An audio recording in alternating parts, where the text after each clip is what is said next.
Hello. Ah, good morning. I can hear you now. Good morning, Robert. How are you? I am good. How are you? So I don't know what happened the first time. Our connection didn't go through for some reason. Yeah, I don't know what's happening because I'm trying to record it along Aha. the way and I'm trying to understand if it really works. So, because you see, like 2 months ago, I was talking to the guy you might possibly know, Lee Kerslake from Uriah Heep, Yes. and I had to update my Skype recorder software basically on the fly Oh. because there was something wrong. So, in order not to lose anything, I just want to make sure that it works. Yeah. And they always try to make it better, but they don't usually make it better, right? When they update software, they just make it different, not better. Look, let me tell you something. I don't know if you're familiar with this piece of software, but possibly you don't know it. It's called ACDC. C like CS double E. It's Uh-huh. basically a viewer for pictures. Uh, with some additional features like conversion from one format to another, something like that. And it I use a version from 80 from 98, Really? and Wow. it weighs like 4 megabytes, something like that. And the Uh-huh. latest version they have built-in uh, audio player, video player, whatever, and it weighs like 1 gigabyte. Wow. So you Wow. see, why enhance something that doesn't need enhancing? Yeah. Yeah. Man. Okay, Well, it so yeah, go very ahead. good. But all this works well. You've been using it since, have you been using it since 1998, the same kind of software? Yes, Wow. and it Well, works. that's great. No glitch whatsoever. That's great. Well, I'm happy to be speaking to you, or I'm trying to push my manager right now to get us to Canada on this tour when we're on the East Coast, and my fingers are crossed that he works something out. We'll see. But that would be great, given that we've been in touch. I don't know if you remember that for almost 20 years now. I think you sent me Pilgrimage to a Point in 2000 or 2001, something like that. Yes, I do, because I know your name really well. And I said, I know this guy. How do I know this guy? And I said, and I figured, I thought it might have been from three, but it was from Pilgrimage. Yes, it was from that point. When I started my website, I was reaching out to a lot of people, and you were one of those who replied to me, and that's how it started, like, like almost That's 20 years ago. we're old friends then. That's good. Yeah, and it's great, and I really was looking forward to talking to you because you see, I'm not really happy. I was reading a lot of the interviews you've been given lately, and I Yes. was not happy with people asking you about Emerson, not yourself. And that's something I really want to remedy and to talk to you about yourself. Well, I appreciate that. I one of the reasons, of course, is because I was doing the very last thing that Keith ever worked on, and it made it. I hate to say it made it special, but because of how good it turned out, it really turned out to be a splendid album, I think, representing his last efforts when he was feeling bad about that. So people ask me, and I'm happy to talk whatever they want to talk about. I let my mouth go, whatever it is. And I I do appreciate your sentiments though about what I've been up to and what it all meant. Yeah, but you see, it looks like you were emerging now from the shadows of giants and trying to be yourself finally. And as tragic as it was, do you think it's really a chance for you to finally become known as an entity, an artist in your own right? It's interesting because I always felt like a good team player. I, as a guy here from San Jose, California, which is Silicon Valley, I say my studio is half a mile from Netflix, half a mile from eBay, 2 miles from the new Apple. I mean, where these companies started. I'm right here in the middle of it. And I was just so fortunate to get to work with such incredible musicians that I was fine being part of the team. And I still am. I'm a good team member. I give everything I got to whatever I'm involved in. But for the first time, the album did so well all around the world, and the reviews were so good on it that I got called from a couple managers saying, "You got to put this on the road. We got to do something with you. You're the world's best kept secret in progressive music." And I thought, well, I've never really thought about that. I will tell you, you're the first guy I've told this to. The first manager that called me was the middle of last year, and he promised me he was going to do everything. In 6 months, we'd be touring the world this year. He was a total con artist. Even with all the experience I've had, I couldn't read this guy. Nothing happened. He ruined the momentum for me right when the album was super hot and the idea was hot and everything was happening.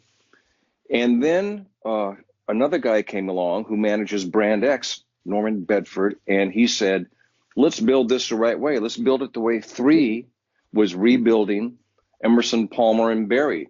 Let's get out there, play smaller places, 500 seaters, 1,000 seaters, whatever, and put you on the map. I said, well, that sounds like a good deal.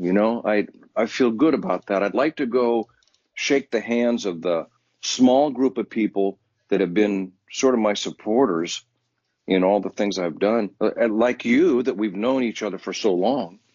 I'd like to be able to see the faces and shake the hands of those people instead of playing bigger places and maybe opening act for a tour. So I'm pretty excited about it, actually. And you're right. For the first time, I'm doing my 30-year history of music on tour, and the album is, I did it with Keith, but it really became my album because he's gone. So I hope I'm explaining or answering your question the right way, but I'm very excited about this. I feel empowered by the whole thing.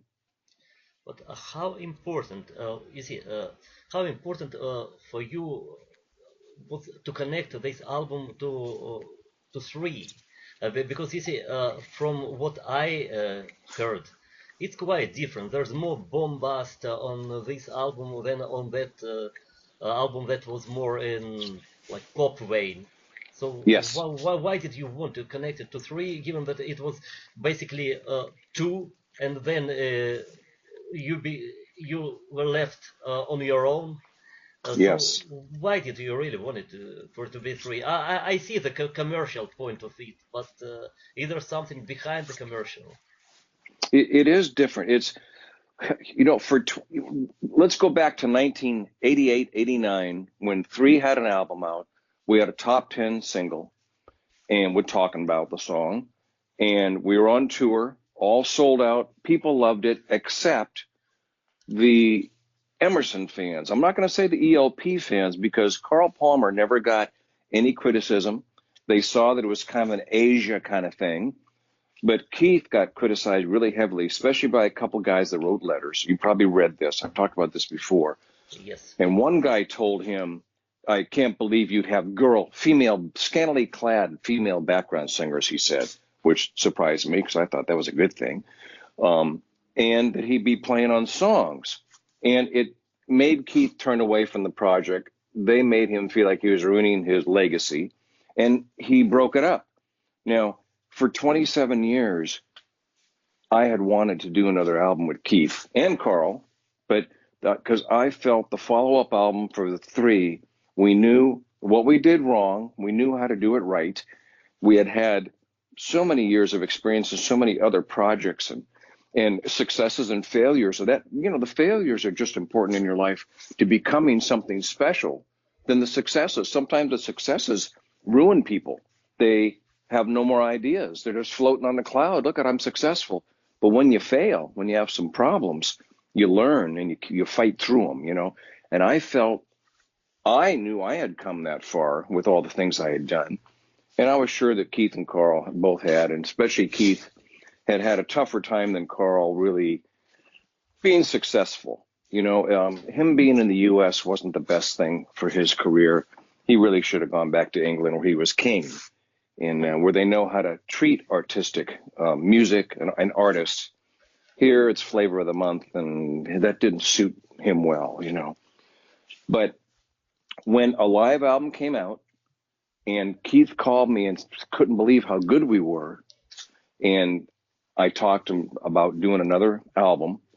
We wanted to do the second Three album that was never done, but we wanted to do it right with our experience. See, the first one, I had songs that Geffen was grooming me for, a solo career. I'd always say it's a Bryan Adams meets Sting kind of thing, straight rock with a little creativity in it. And Keith had pieces because he's always writing or borrowing from the classics and things. And we kind of put them together. And I wrote words and melodies to his stuff. He arranged my stuff. It was sort of preconceived music that was put together for the first Three album. And only half of it really worked in an honest Emerson, Palmer, Barry kind of way. Now, this album, we sat down and we made an outline form. Okay, what do we want to do? What should this be? How are we going to accomplish what we should have accomplished the first time, but what we've learned now that we want to do? And Frontiers Records, I have to say, gave us complete artistic control so we could do what we wanted. So this album was sort of conceived from number one to, through 100, where the first one was two 50s put together to make 100, if that makes sense, the way I'm explaining it. So it was really a second Three album, except for when I was left with it on my own. Of course, it got a little tougher and a little bit harder. But I already had a lot of Keith's writing and some of his playing. So I had to figure out how to sort of match those together and make this album also, bring 1988 and 89 sound and style into now, 2018 now. I wanted it to have a piece of both. And that was our plan, really, to bring the Three sound into the now. So basically to upgrade it. We were talking about software. Yes. And but what I feel wouldn't be better to call it not a 3.2, but call it like BE, Barry Emerson, and that would be very good. I would say name for the band, B, just B. That's true. That B would, it. In honesty, I didn't finish it as a tribute to Keith. I finished it as how do I put it? I finished as the album I always wanted to do, and that's why I stuck with the Three. We decided to call 3.2. In fact, Keith wanted to call the album title One, and he always wanted to call it One, and I didn't want to do that because the Beatles had a One, and there's a bunch of ones out there, but we never discussed it past then because I thought, well, once we get the album done, something will come along for a title, and One's not 3.2 One. It just didn't make sense to me, Well, But like it was really, some small release, like bug fixing the yeah, software yeah, source. And yeah. how much of responsibility on your part was involved in this album? I mean, when Keith was gone, his parts became, well, at least could have become too precious for you to play around with. You know, the stuff he wrote and the stuff he played, I couldn't ever change that. My reason to finish the album was to finally do the album I wanted to do with Keith again, the next album, and work with him. So I had to retain what he had contributed already. And I had to, 5 of the songs were written, but of course there was no drums and bass. I had, the guide vocals and sort of a metronome track and some of Keith's playing. And then the rest of it was me sort of plunking out the rest of the writing, what we did on the phone. And I do it very roughly, figuring that he would take the next step with it. But the stuff that was really locked in by him, I felt it was sacred ground, like you said. It could not be changed. And so the puzzle for me was to make that, what we already had, fit into something a little bit tougher, I think, than the first three albums. And also to have a lot more continuity than the first three albums. Even though this album goes from, like you say, bombastic, little harder and, more aggressive, it also goes to an acoustic song, and it has the song Our Bond on there, which has a lot of quotes from Keith's history and my history with Keith together. And I had to keep the continuity with all that together. So it took me a year to do, and I had to keep stepping back and looking at it and saying, and you've seen me say this before too, what would Keith do here? And if he did that, what would I say? And what would I do here, just coming from my heart and soul, and what would Keith say about it?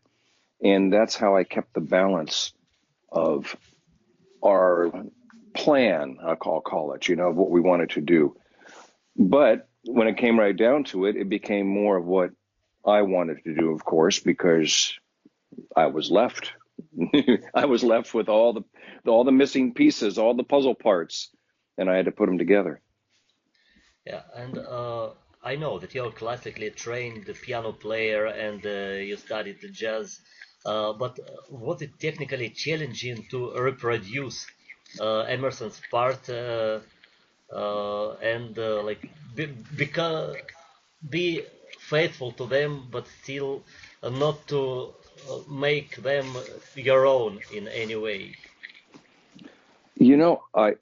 I didn't make any of Keith's. I did have to replay Keith's parts. That the state would not let me use his playing, and the sad thing was that they want him remembered as a composer, not as a player. That's very sad for me, because when I was a young guy, I started as a keyboard player in a band when I was 12 years old. Keith Emerson was the king, and he was the only guy that was a showman on the keyboards. There's a lot of good players, Deep Purple and John Lord. It was cool stuff I really love. But Keith Emerson threw that organ on its back. He shoved knives in it. He played it backwards. That's something no keyboard player ever did.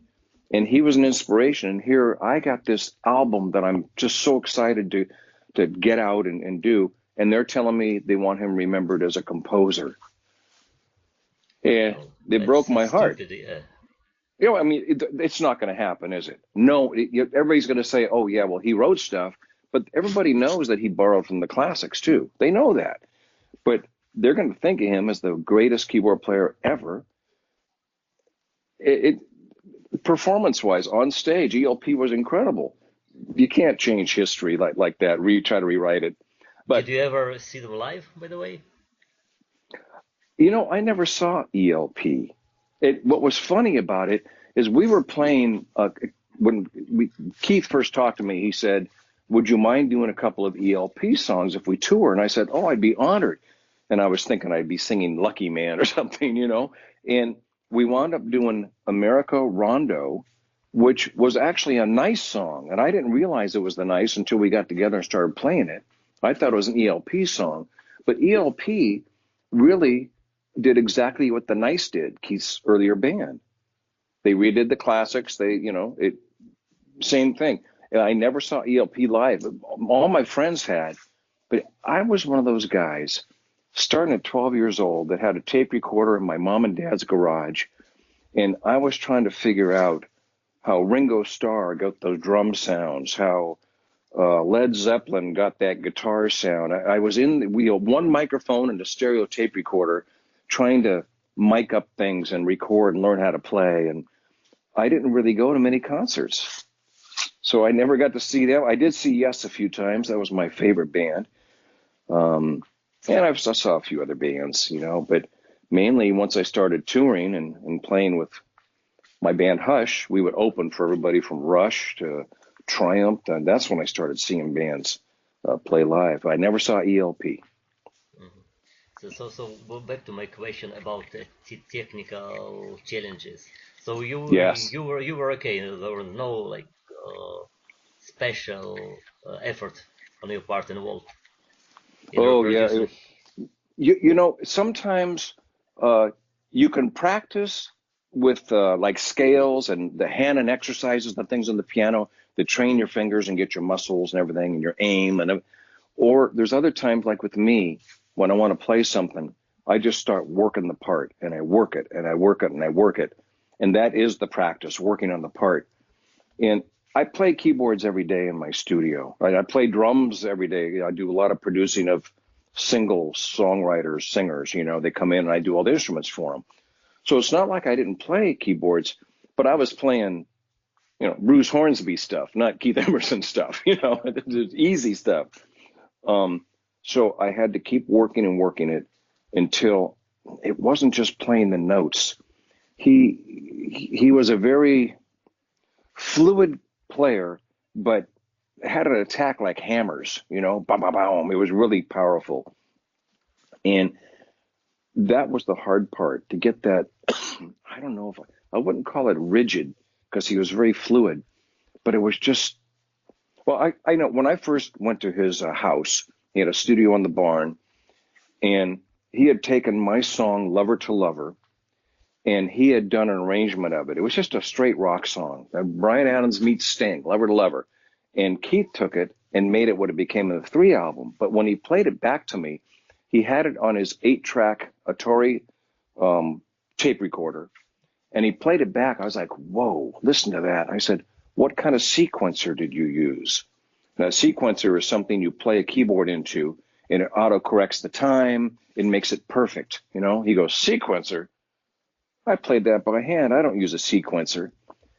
That's how perfect his playing and his attack and his timing, and it was really incredible. So that piece of it, I couldn't put in a sequencer and bring Emerson alive in the music. I had to play it the right way, and that was the challenge, And because I do so much music and so much producing, I can hear the little nuances and little things that I had to perfect. And I believe that's why people say when they hear the album, I can hear Emerson in the album. Yeah, that's true. I had to recheck that there was no Emerson part in that. But Yeah, when you, unfortunately, there should have been. yeah, I would have left it in, and it broke my heart to do it. But I thought it was more important since I did, that 20% I had of his, if I played his parts in the sound and I played how I recreated it, you would not be able to tell the difference. And I did show that to one guy, Anil Prasad, who has something called it's Inner Visions. He's a yeah, writer and I know Anil. yeah, he's a great guy. Interviews. That's what it is. I know And him. he Yes. came down, and I had him come in because he's very critical and a scholar of music, and I had to check it with somebody that wasn't my friend. Somebody that would say, this is terrible if they wanted to. And he heard the Emerson and he heard my stuff. So he's the only one that has ever heard that. I can't really play it for anybody because the estate, well, I just can't. But anyway, I hope that answers the question. Yes, and when you started really working on that album on your own, how much of it was written? I mean, in terms of melodies, I know that you basically prepared backing tracks and maybe some of like snippets of vocals, but the main melodies, the top line, uh, Yeah, was yeah. it written post factum when Emerson was gone, or it was done along the way when you were still working with him? Yeah, there was 5 songs that we had got finished with the writing, and they had the Completely. melody, and they had words, Hmm. but those lyrics changed after Keith was gone. I don't even know the frame of mind I was in until I look at the words now, and I see. I just had to express honestly where I was at that time because when I started to finish the album, I didn't finish it to be released. I thought, well, okay, my dream was to do another album with Keith for 27 years.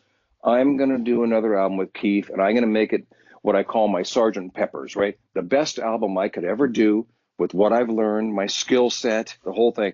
And I didn't know if I'd release it or not. My plan was just to do the best album I could do.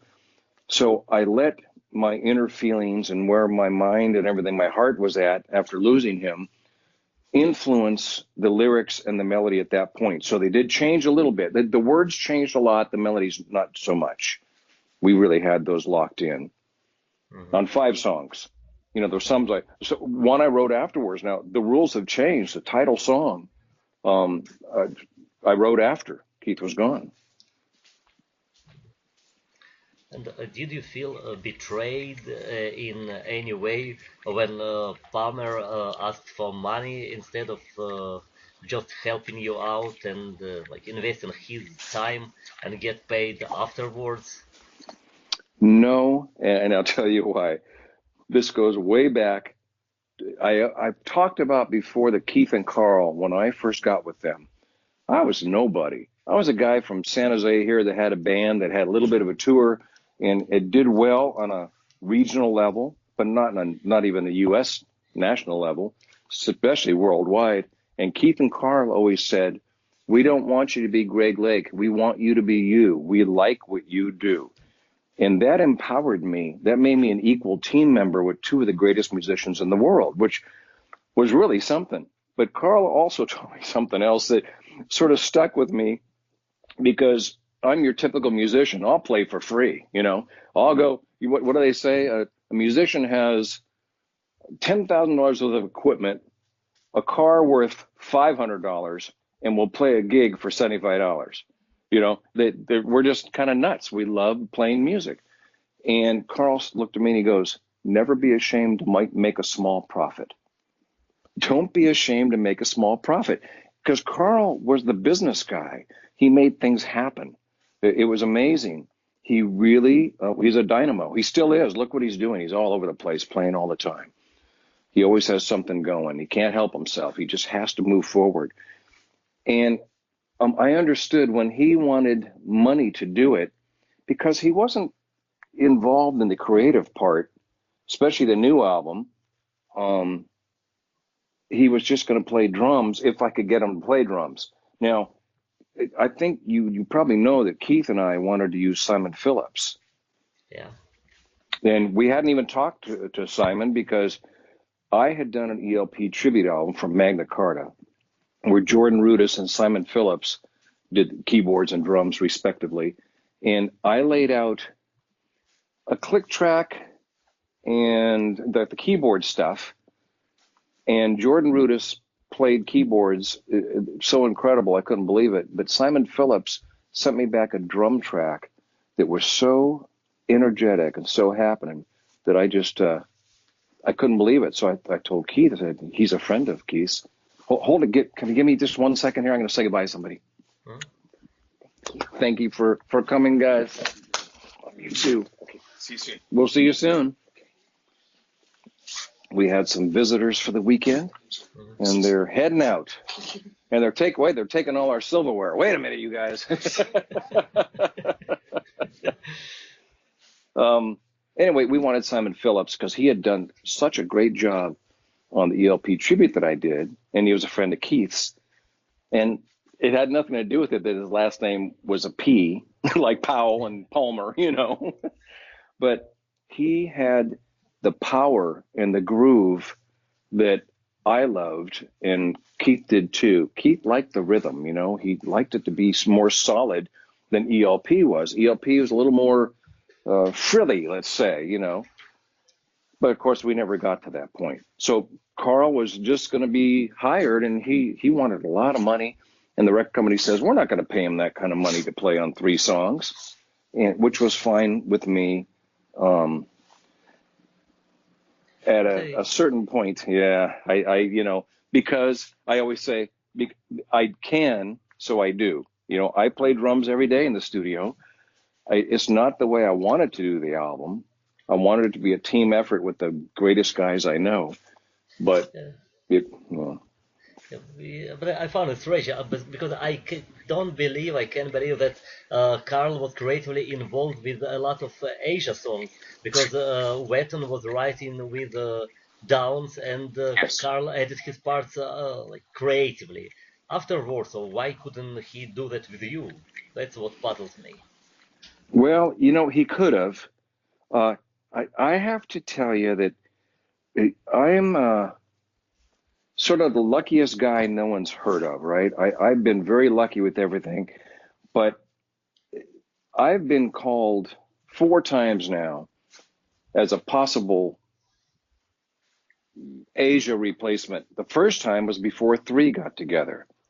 John Wetton wasn't capable of doing Asia at that point, and that's why Carl first called me. He said, either we're going to keep Asia going or I'm going to start a new band. And over the years, I've got calls. It's never happened, um, but it's something I wanted to do, but not anymore. I'm so done with that dream. I think they're ruining it this year, especially Yeah, because they're just doing a. let me tell you, in my eyes, No, you would have been perfect because, with all due respect to Billy, he doesn't have that presence that you could have provided with your what voice, with your bass playing, and with your presence especially. And he just and now with Bumblefoot, I don't know, it's just travesty to me. Well, and I think Bumblefoot's going to be very good, but it's just ruining Asia. In fact, the whole tour they're doing, I think if they would have just all been on stage and played each other's songs, I would have thought, wow, that's cool. They're all going to be together. But when they play musical chairs, I hope it works for them. And they're all great guys. I especially have wanted to work with Jeff Downs. So Asia or no in Asia, I I like what Jeff brought to Asia, that kind of keyboard playing, the sound. I know he had a lot to do with the writing.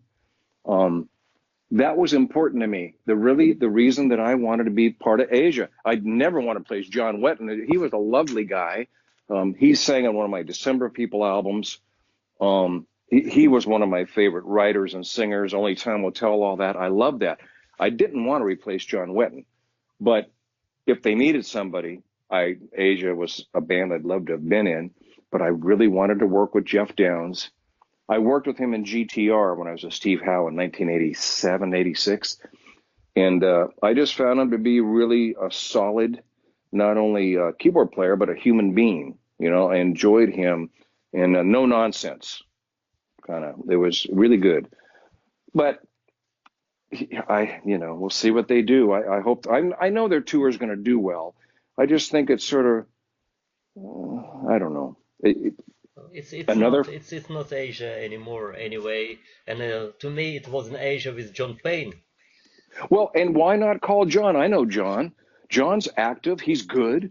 And I call that form of Asia White Snake Asia because it was more of a rockin' Asia, but still, he was part of it. Why not just put him back in the band? He sings good. He plays good. You know, go back a few steps. Don't keep spreading it wider and wider. It's like you get to the bottom of the butter and you got a little bit to put on your toast. You scrape it out of the, and you put there's only a little bit of butter on the toast, but it's butter.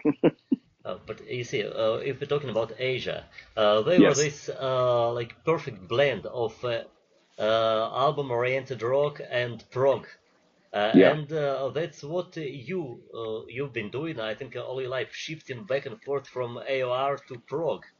Am I right? Yeah.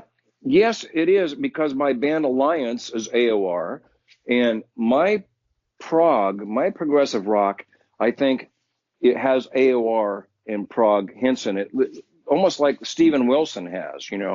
He doesn't just do long extended pieces of all kinds of time changes and stuff. He'll anchor them with a little more of an AOR section, and that's what I like. I don't know if it's my style or it's just where I've landed. That's what I do.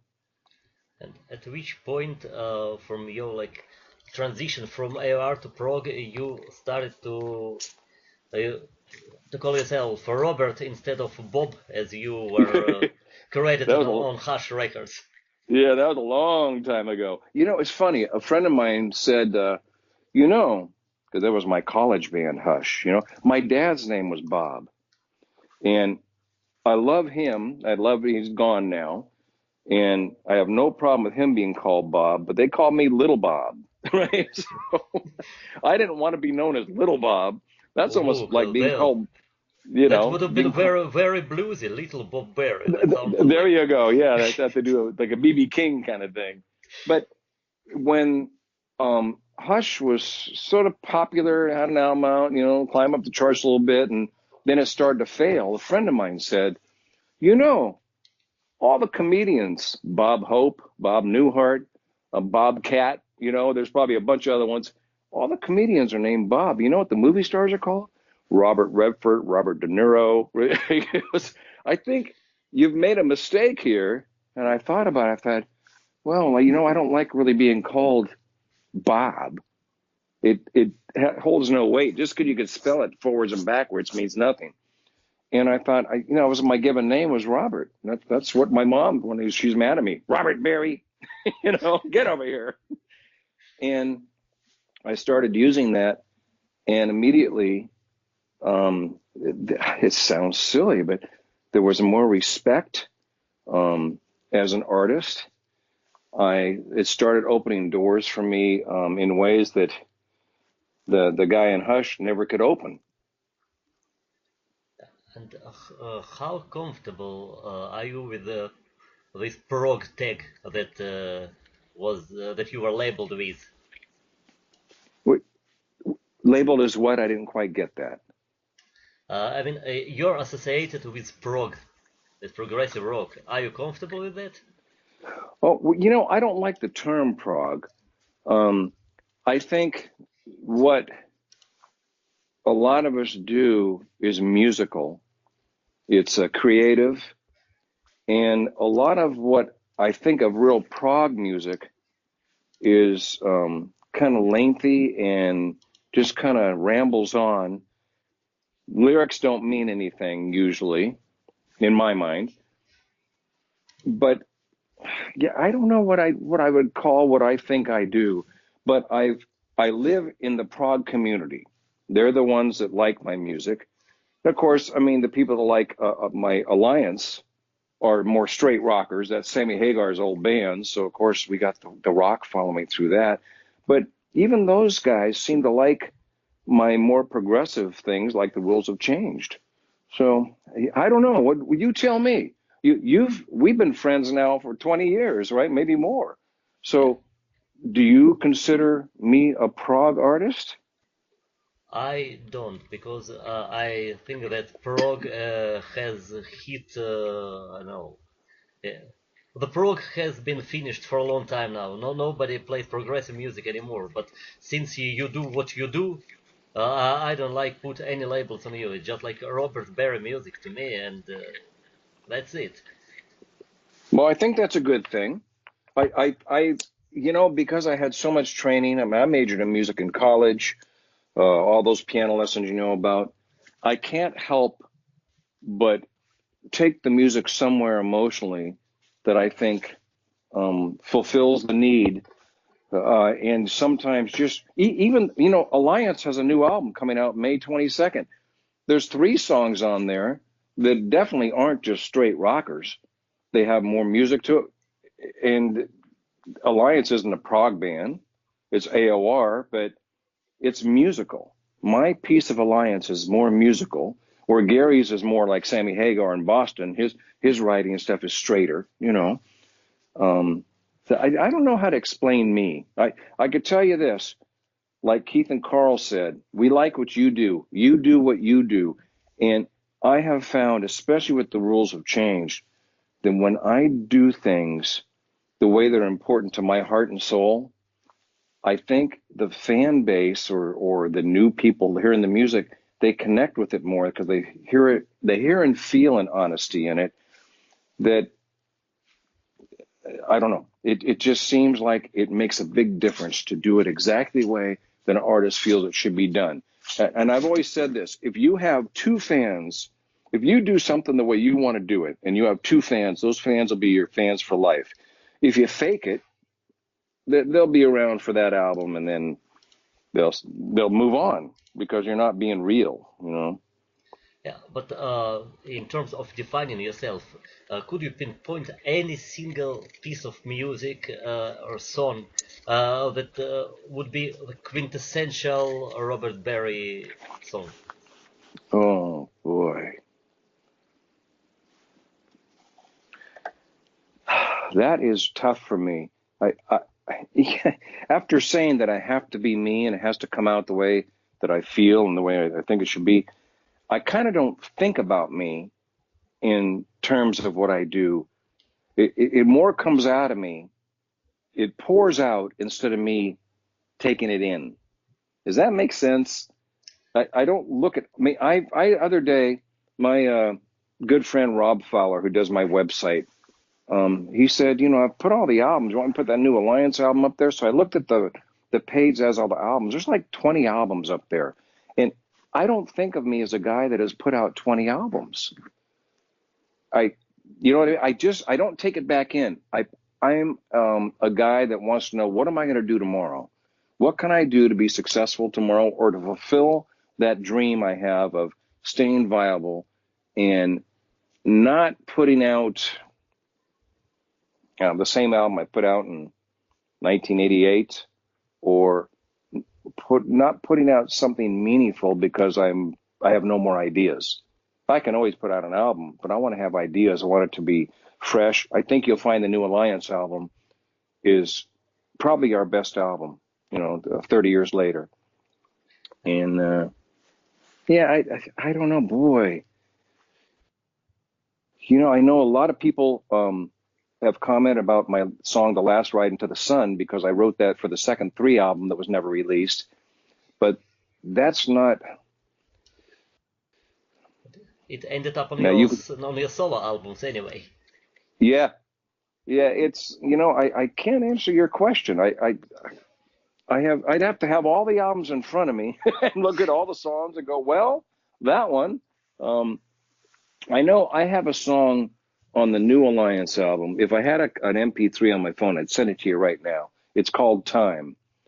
And I think if there's any song that ever talks about the way I feel personally, it's that one, because I don't feel any different right now than I did when I was 18.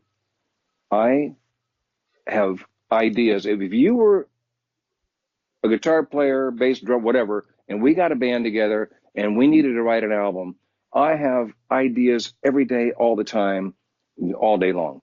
And I also don't have to get my way. I say, hey, what do you think about this? I don't like that. Okay, what about this? Oh yeah, I'm a good team player. And this song Time, it talks about that, how I don't feel any different now. I guess I'm fortunate that I still have ideas. That's why I say I've always wanted to work with Jeff Downs. I mean, Asia was the vehicle, but it was Jeff that I thought, wow, look what John and Jeff did together. I bet I could do something amazing with Jeff Downs, because I still have those ideas. And maybe next year I will. I just saw Jeff at the NAMM show in February there, and I said, Jeff, we got to do something together. So we will. Now, he could have just been shaking me, but that's a dream of mine. And I'm ready to do it. The song Time talks about that. You'll hear it. We'll get you. John Lappin will get you a copy of that album when it's done, because he's going to be sending it out. Yeah, but it's interesting that on some, at least some, if not all of your album, with this strange runaway theme. You had this song on the Hush album. There was something about running away on the middle of the night on back-to-back album.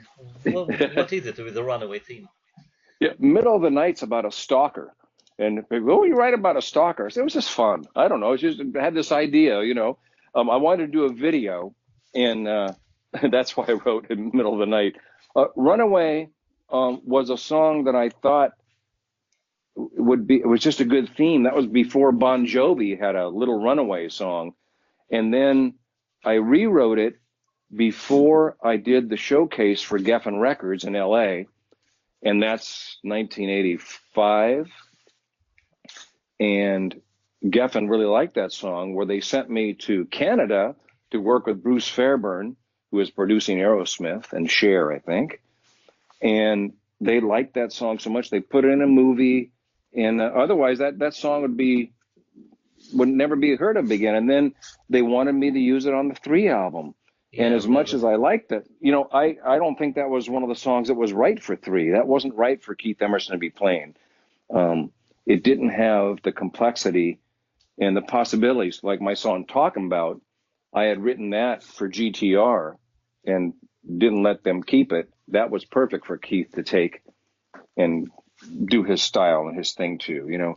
But Runaway wasn't. It just that John Kolodner really liked it and kept it alive. and I would really expect you to cover Del Shannon's Runaway, but instead you covered Come On Everybody and Eleanor Rigby.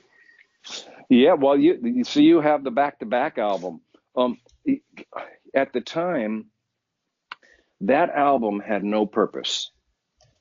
That album was songs that I had in my drawer at the studio that my band Hush couldn't do because they were either like, I always loved the Beatles. I wanted to do a heavy version of Eleanor Rigby. I don't know why. I just wanted to. And because I had a studio and because I played a lot of instruments, I just did it. And it was in the drawer. Come On Everybody. I like that kind of rockabilly, early rock stuff, which is a little bit like what Greg Kihn does. I wanted to try doing it, and I did it. It was in the drawer. I wrote a bunch of songs that Hush couldn't play because they had more groove to them or more harmonies. They put them in the drawer because I'm always writing. I've been doing that since I was 12 years old. I have a whole rock opera no one's ever heard before. I'm not saying it's good. It's not. It's probably terrible, but no one's ever heard it, and it's 22 songs. Well, And given what you did on the Wheel of Time, that's different. Yeah. it shouldn't be that terrible. Wheel of Time. That was a labor of love. That was a very deep thing to get involved in because Robert Jordan, his books, I couldn't read the books. They were so heavy. I'd have to totally immerse myself. So I read an overview book that talked about all the characters and what it all meant. And so I understood it. But boy, to read the books and do that soundtrack, it was heavy. Anyway, back to back, I had all these songs in a drawer, and a record pressing company, the album that it's pressed on that you obviously have, was in Taiwan and wanted my business. They were trying to get studio business. And I was a pretty new studio, and I didn't even know how they found me through a Merchant Marine, I think that I knew. So they said, we'll give you 500 free albums if you try us out. And I thought, well, I can't beat that. So I took all these songs out of the drawer. I put them on one big reel of tape, and I sent it off to Taiwan. And 2 months later, these albums came back. I mean, my friend Rob Feller, again, way back then, who does my website now, he did a cover. It's back to back. It's two front covers. Just had my picture on one side with the songs and my picture on the other side with the songs. Nothing special. We just sent it off. And when that album came back, Rob Fowler also sent that to Billboard, which is still a big magazine, Cashbox, which I think is probably gone now, but it's like Billboard, and Record World, that was like Billboard, all trade industry magazines. And it got a pick of the week in every one. And I didn't know he had sent these off. I'm like, what's going on here? This is a really good album, he said. What? He goes, yeah, and I sent it to some managers too, and Herbie Herbert wants to talk to you. So what? Herbie Herbert was Journey's manager. Now, it just shows you have a friend like that that really believes in you. What can be done? I mean, what Rob did for my career, I can't even explain it. It was amazing. He opened all these doors, and I guess the album at the time, 1985, was good. I listen to it now. I go, it's okay. I don't know. I've come a long way since then. And running through your discography, I mean, listening to it, it's sometimes it's very confusing because taking it back shares some songs with In Your Eyes, and Yeah. then you do or you don't that migrated from one record to another. So Yes. what's happening? You're trying to find the to update your songs to find a better context for your song that you already put out? What's happening? Yeah, I would tell you, with You Do or You Don't, that was another song that really wasn't right for the Three album, and it is one of my favorite songs I've written.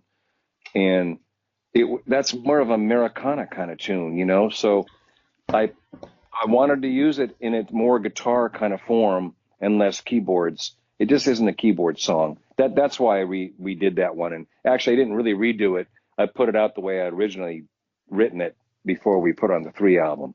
Now, In These Eyes and Taking It Back were done when I didn't have a record contract with anybody. I had a little bit of interest from this company in Germany. Um, in These Eyes was only released in South Africa. I had a friend with a record contact over there. And in South Africa, if you are on that label, evidently it would get played on the radio because they controlled it. Like Canada has the same kind of thing. Isn't it 40% of the artists on the radio there have to be Canadian? There's something Yeah, like that. something like that. Yeah, Yeah. which is fantastic. I mean, how else do we get so many great Canadian artists? Because they get exposure, you know. Here you can't, in the United States, can't get any help at all.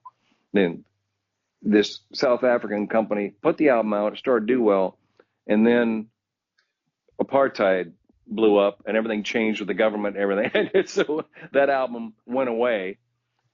Taking It Back, released in Germany, about a month after that came out, maybe 2 months, that company went bankrupt. So both those albums, the possibilities disappeared. Um, that didn't stop me from trying to do something else, but it really kind of hurt at that time with any momentum. How do I move forward with this? You know? Um, And another song that puzzled me was Heartache. Uh, yeah, because the riff that I heard on it, it was really the riff of Jeff Wayne's War of the Worlds. Or was it a conscious use of that riff? I have no idea. Someone else has said that to me, and I have no idea what that song is. Um, Heartache was something I wrote that the Robert Berry Band would play live, and I had two female background singers and a pretty big band. And I wrote it for that band, and then I recorded it for that album, but I've never heard that other song. So I someday I have to listen to it. I'm so far past that album now that I never really pay attention, you know. But I I will send you the link because you see, my wife is a musicologist, and ah I couldn't believe my ears, so I called her up and come over and listen to this song and that song and tell me she's like it's the same, it's the same riff. uh, that's really something. I mean, it's bound to happen, right? But honestly, I've never heard it. Um, I'll be shocked. I'm surprised they haven't sued me then. Well, Although mine made no money. You know, the record company went bankrupt. Everything was gone, so it didn't matter, I guess. and then there is another song, Somebody's Watching, and you have a different song called Somebody Watching. Uh, Yes, was it very, like, yeah, different song, very but different. yeah. Very. Yeah, the one with Keith, the new one was written because of the frame of mind that I had, you know, and I thought, well, you know, that's sort of part of where I'm at and what I'm thinking about and how I am working on this album. And I felt like he was with me.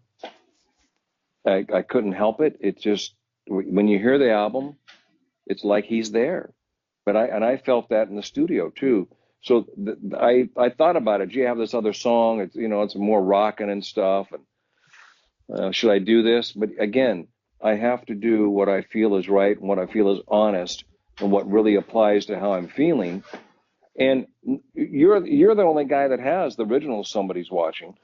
So that didn't sell many albums because they were out of business, you know.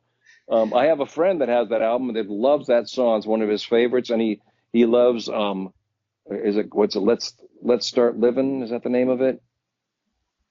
I think it's called yeah. Let's Start anyway on the Taking It Back album, but nobody has that album. Uh, So I felt like I needed to write this news somebody's watching, and it was more personal and more connected to the time and the frame of mind I was in with Keith.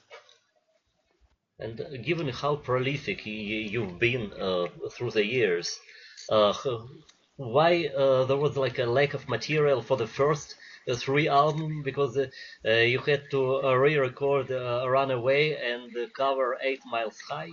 Why? You know, Geffen Records wanted us to do Runaway because they had invested money in me going to work with Bruce in Canada and putting it in a movie, and they thought it was a good song for the band.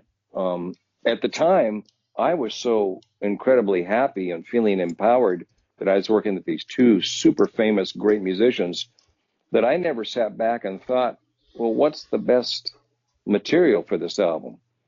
You know, and they wanted Runaway on there. They also, we had a song called Chains written by somebody else. That shouldn't have been on that album. It's a great song, but not really right for Keith, you know. Um, Keith had some musical parts, and he would play them for us, and then I had to write melodies and lyrics for him. And even on my way home, which is credited completely to him because I gave him the words, and you know, some of the melody was in his playing, but some of it I had to make up to fit the lyrics. But I felt that was about Tony Stratton Smith, his manager, that before that ELP guy or something. And so I felt like he should have that. That was his tribute to Tony. And we just, those things sort of came together, but that's what Keith had. He had those parts already. And Yeah, I had some but the songs birds, already. but 8 Miles High. Why? Well, you know, it's, I know that's kind of strange. I played with GTR the year before that. You know, I was with Steve Howe. And because I have a lot of ideas, immediately Steve and I connected. I rewrote some of his songs and did very well with him. He really enjoyed that part of it. And I started talking about my guitar collection. I told him I had a Rickenbacker 12 string, and he Ah, goes, I see. "Oh, yeah." And it was a special kind that I had never seen before, but I got it. He says, "You should bring it back with you next time." And so I did. So it was in my flat when Carl Palmer came there, and he goes, "Oh, what's that?" I thought it's my Rickenbacker. I said, "I've always liked this 8 Miles High thing." And Carl said, "Oh, that's good. I bet Keith could really do something with that." I said, "Yeah." I pulled out my little drum machine. Jeff Downs had loaned me equipment. Speaking of Jeff Downs, and Carl came up right there in my flat with a dum dum dum dum dum beat, and I did on the 12 string, ding ding ding ding ding ding ding ding ding, and we left it at that. And we were in the rehearsal room working on the three stuff, and we said, you know, we're working on that, and maybe we should do that song. Um, I also thought it'd be kind of cool because Keith had those big chords and that big sound in his hands and the tone of the GX1, the big Yamaha keyboard. That if he took that riff and made it a keyboard thing, so it just kind of developed. And then Brian Lane, our manager, said, "I got a guy that's going to do a video. I want you to do 8 Miles High." So what? He goes, "Yeah, I love that." He goes, "It's costing me £1,000 to do this video. That's It's cheap. Let's go." So we went into the studio with all these lights and everything and these couple of cameras and played the song like 4 times. They edited it together.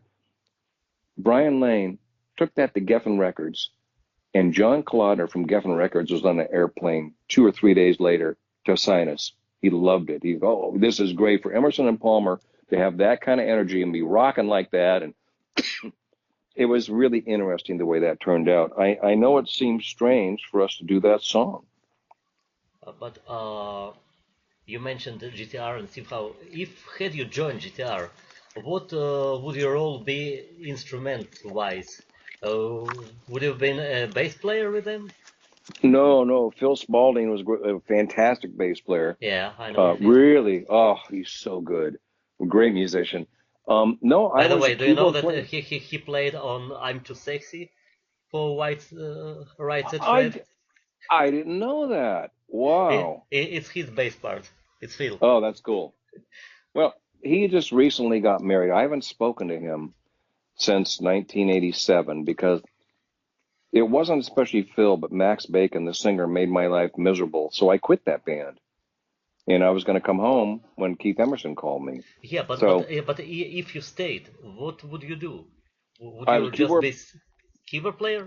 keyboard player, guitar player. Uh-huh. Yeah, I had to play guitar next to Steve Howe, but see, Steve doesn't like playing power chords, and I do. So I got the easy part of the guitar stuff. And what is it interesting? How did you find it? Like American working with Englishmen. Was it interesting? Were there like incompatibilities? No, I really only had one problem. Carl would always say I was the most English personality American he'd ever met. And I'm not sure what he meant by that, but I always took it as a compliment. I hope it was a compliment. But I got along with the band great. And our drummer is Nigel Glockler from Saxon. Saxon, yes. And I still am in contact with Nigel. In fact, I saw him not too long ago. And he great drummer, great guy. Phil, I did fine with. He's a crazy guy, but Max Bacon was different. Max Bacon was very competitive. Didn't want me singing anything. I Was heard a lot very of stories about Max from Downs. I talked to John Young, who played with them, and like yeah. I heard the stories about Bacon. Well, I would go out. My deal was I'll give up everything to play in GTR with Steve Howe, one of my heroes. Keith Emerson and Steve Howe, my two musical heroes. Right? They're one of a kind, the best of the best. But I want to sing one song each album. Now Brian Lane said, "Yes, okay, let's do it." Because remember Geffen was grooming me for a Brian Adams meets Sting solo career, which is kind of really who I am. AOR, Brian Adams, Sting is creative, right? That's kind of who I am. And so they got me right. But I was willing to give all that up to work with Steve Howe. But I wanted to sing one song on an album because I'm a singer, you know. And Max didn't even want me to sing background. Whenever I sang the background harmonies, he would stand at the mic with me and he sing so loud and so clear that you couldn't hear me. And he just made my life miserable, basically. And one thing, this is before I had spent any time with Keith and Carl. One thing that I've always done is I have to be able to give 110%. You don't have to use my 110%. You can say, oh, we're not going to use that, but I have to be able to give it. I want open arms, I don't have to be in control, but give me a chance. And if you don't like it, we won't use it. And Max was the kind of thought that he didn't want me to get a chance because who knows, maybe I took over the singing position, which would never happen. I couldn't sing like Max Bacon, but he just made it really tough for me. So But I quit. but with three you had this freedom, and I was amazed to hear that you sang "Standing in the Shadow of Love." I would never pinpoint any of you three as a great Motown fan. That was Carl. Carl wanted to do that. It was, yeah. Again, we were a new band and we wanted to start as a new band, even though they were the most famous guys in the world, music wise. We played clubs, 1,000, 2,500 seaters, very small. And we jammed where ELP was structured. We had open ending, and Standing in the Shadows is one of those songs we go on and keep doing solo, guitar solo, drum stuff. 8 Miles High, we jammed. Carl and I would go in the front of the stage, and Carl had a rhythm stick, which is looked like a guitar, but you hit the pads on it and made drum sounds. And we'd go out there, and he'd be smacking my bass with the drumsticks. I'd be hitting the rhythm stick, and we had fun. And you can even read that. As much as Keith wanted to leave three behind, he always said, we had fun in three. But on stage, following, starting with fanfare and then immediately Des de la Vida, that was like a Yeah. bold, strong statement from the very beginning in progressive kind of way. Well, we were confused. We never, like I say, the second album, we went out there and we had our fishing lines. We had 5 or 6 different baits on the fishing line, worm on one, piece of candy on another, apple pie on another. Let's see what people like of us, what we like doing. It was a brand new band. It wasn't like the continuation of two huge stars in music. We started over. And I can only say, to me, and we talked a little bit about this, when McCartney left the Beatles, he had to do an album because he's prolific. And he even had a song on there called Junk, right? How could you top the Beatles for Paul McCartney? He had to pull the plug. He had to start over. And of course, he had Maybe I'm Amazed on that album, which was a fantastic song. But he had some real junk on there too, because he had to start over. Junk was originally written for the Beatles. It's from '68. Really? Yeah. Yeah. Wow. Well, when you look at the album, it's not in its entirety a great album, but there's some great stuff on it. But in my opinion, he had to start over, and he couldn't do a whole album of Maybe I'm Amazed. That would be competing with his status in the Beatles. He had to start over, and Keith, Carl, and I, they were starting over, and I was starting new, and that's why we had so many different parameters going. And I got to tell you, live, the audiences loved all that stuff. They had a lot of fun with us. They couldn't believe they were seeing Keith Emerson and Cole Palmer playing like that and having fun and right up close. They could see the whites of their eyes, Right? It was really, yeah. Given that fun, many people hate the Love Beach album from ELP, and I love it. What about you? What would you say about this album? Never heard it. I've never wanted to visit it. Again, I've been to very few concerts. I bought 2 albums when I was in high school that I really liked. One was Jeff Beck's Blow by Blow. Another was Stevie Wonder's, what's it called? Inner Visions. Inner Visions, yeah. Because I just loved what was in there. I listened to a few albums and stuff, but I've been in the studio since I was 12, and I started working in a studio, a professional one, at 17 years old. And part of me being who I am is that it sounds terrible, but I don't listen to that much music. I don't have the radio on in the car. I'm in my studio 5 days a week with people producing and playing and listening to their songs. So every day is like going to college for me, because somebody will bring in maybe a song that doesn't have the greatest words or a song that has the greatest words. Either way, we have to make it the best we can make it. So sometimes we have to fix the words, sometimes we don't. The music might be lacking an emotional content to support the melody, or the melody might be really busy and wrong, And every day we have to look at these things with fresh ears, eyes, emotions.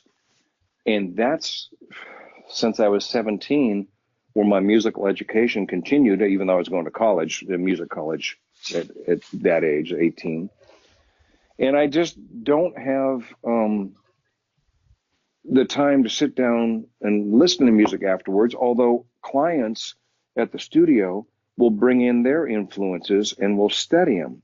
So that's where I would hear whatever was coming out. Nirvana, those were my guideposts, my learning. When I'd sit there with a client, I always say, well, who are you going to knock off the charts? Have some girl come in, Sheryl Crow. Oh, well, let's put up some Sheryl Crow and let's compare your song. No, see, her stuff has a groove and she's got a real hook. Yours sounds more like folk music, Do you want it to stay folk? Well, no, I want it to be, I want it to say something strong. Oh, okay. And that's where my listening comes. That's why I say I haven't listened to Love Beach. I probably should, because it gets so much criticism, and I can't imagine. Now, I can imagine Keith and Carl playing on something that doesn't fit them, but not Greg Lake. Greg Lake wrote some great stuff and had a wonderful voice and played really good. And maybe that's what people are missing on that album. I'm just making this up because I don't know. Maybe it's a great Greg Lake album, lyrically and melody and all that, but it's not so great of a Keith Emerson playing album. I don't know. Well, lyrics are sometimes difficult. You see, I'm a lyricist myself, and I was. We were trying before he died to write together with Andy Fraser, bass Uh-huh. player with Free. He Uh-huh. especially liked one of my lines, but nothing came out of it because he died, and then there was it ongoing talks with Jolene Turner about writing together, but it's still Yeah. ongoing because he Uh, said that he needs a good lyricist, but he hadn't really put out anything new in the last few years. yeah. I haven't heard about Joe for a long time. Okay, so and then you're involved with Alliance and Greg Keen. How many more bands you're involved in at any given moment? You know, people think I can't keep a job, huh?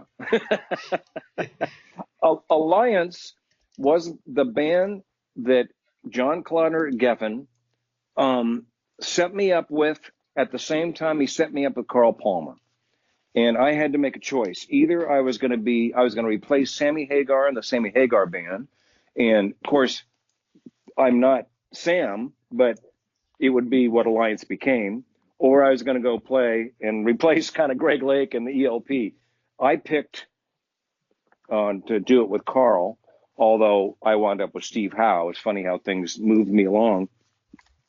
Uh, Greg Kinn came along at a time when I thought I had no more possibilities. I had played with Ambrosia for a while. I couldn't get them to do a new album. It's really important to me to work with guys that still want to make albums and are prolific, Mhm.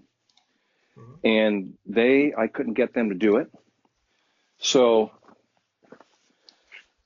Greg called me one day and said, "Hey, my bass player had a stroke. I need a guy. You want to?" And I said, "Wow." Right when I was thinking I wouldn't have any more opportunities to get on the concert stage, this is great. Sure. And I got to tell you, because I can play complicated music, doesn't mean that that's all I like. I like the real simple stuff too.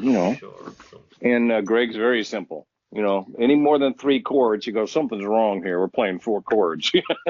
yeah. So, He are there doesn't. any more bands that you're with at the moment? No, no. I'm with Greg. My own band, 3.2 now, is really what I'm focused on. And what you brought up earlier, I'm finally going to do me on my 30 years of music. And I'm excited about that.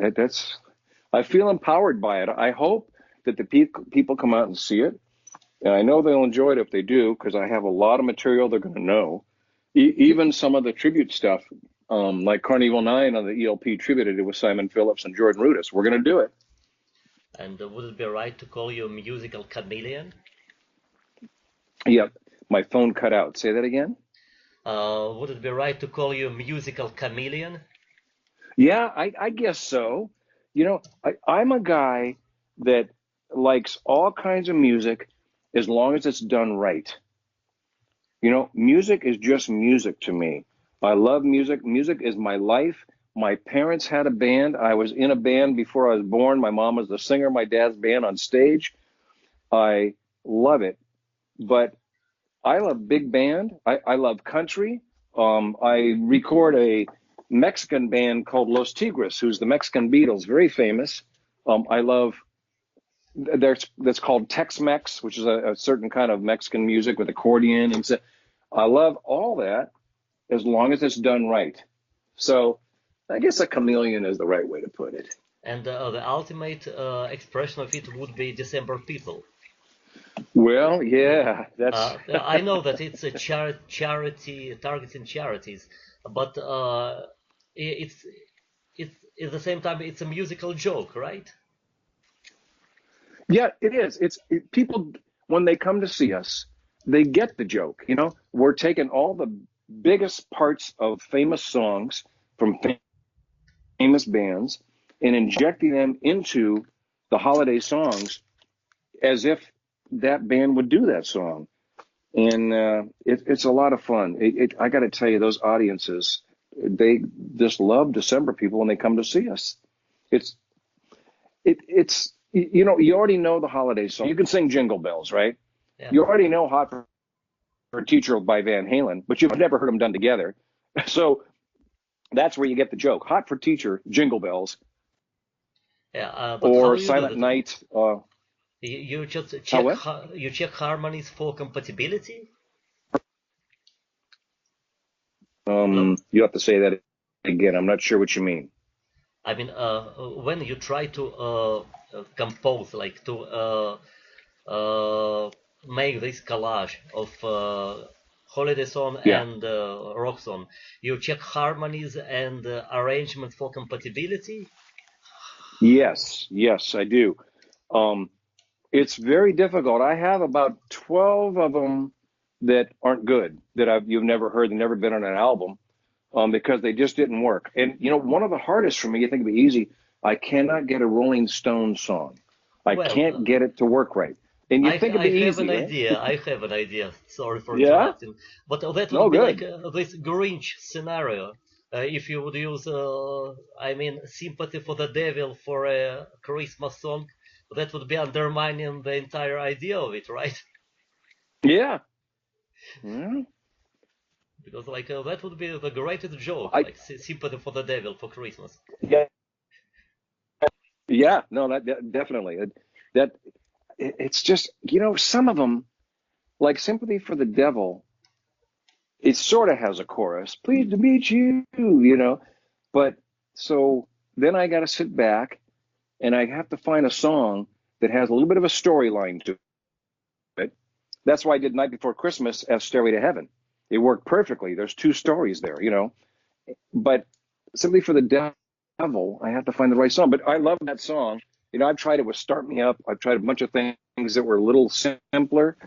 Just isn't coming together. Now, AC/DC, we're doing Rudolph the Red-Nosed Reindeer. Fits like a glove. You can't, it's hard to believe. It's You funny. see, there's a great chorus for "You Can't Always Get What You Want." Yeah, yeah, This hymnal anthemic thing that you could use. yeah. And sometimes I'll put two or three of them together too. So these are all good ideas for a little medley. Yeah. So the last question, because like Okay. do you or don't you feel that this new record, I mean, the rules of change, has basically overshadowed everything you've done before in public You eyes? you mean the 3.2 album? Yes. Yeah. I think honestly, I put my heart and soul to every album I've ever done, but something about this one, even for me, seems the most honest album I've ever done. And I can't tell you why. I just haven't quite put my finger on it, except for that I was in such a shock when Keith died, and I was really upset that I lost my great friend, my most famous friend, the greatest keyboard player guy you could ever work with, but also a very warm and loving guy that I waited 27 years to do an album with. That dream, the guy that I had a top 10 song with, was gone. And it hit me really hard in ways that I didn't really quite understand. I'm a guy that, like I said, is always looking, what am I going to do tomorrow? What can I do to be, viable still? And I thought that I had my Sergeant Pepper's, I call it. Like I said that before. My album that I could do with Keith, and we were going to do the best work that ever could be done. And I was going to show people that Keith Emerson still had it, even though they criticized ELP. He still had it. We were going to make this great. It was all gone. So when I worked on this, things came through me very, very honestly, because I was unguarded. I hadn't planned to release it. And I think that's why it overshadows everything else. Just, it's truly my skill set put to the test of what I'm capable of, lyrically, what my heart and soul feel and how it comes out of my mouth and my brain. And then uh, maybe as a producer, how this is the album that Three should have made probably first, but for sure second, because it has all the elements that we were good at. So I think that's why it overshadows everything else I've done. Although you have taken it back. I love that album. A lot of things on there I really am proud of, even though nobody's heard it. In These Eyes has some stuff on there. A Tender Touch is one song about my dad. It's stuff that's very important to me. But this one sort of put it all together. All right, now I get it. So, thank you for your time. I think when I'm done transcribing that, I'll send it to you to take a look at and like approve. All right? Well, I appreciate that, Dmitry. I've enjoyed speaking to you. You are not only good to talk to. I mean, I feel like we've had a conversation here. They're just two old friends talking, but your knowledge of things is better than mine. Well, I'm trying. You're I'm making me trying. think. I'm doing my Man, best. you're making me think. So let's connect again and to talk about something else, just creatively at one point. Very good. And I hope that I can get 3.2 to Canada and we see you. Yeah, that would be awesome. All Okay, so right. thanks a lot and have a nice day then. All right, you too. Thanks. See you Okay, later. bye.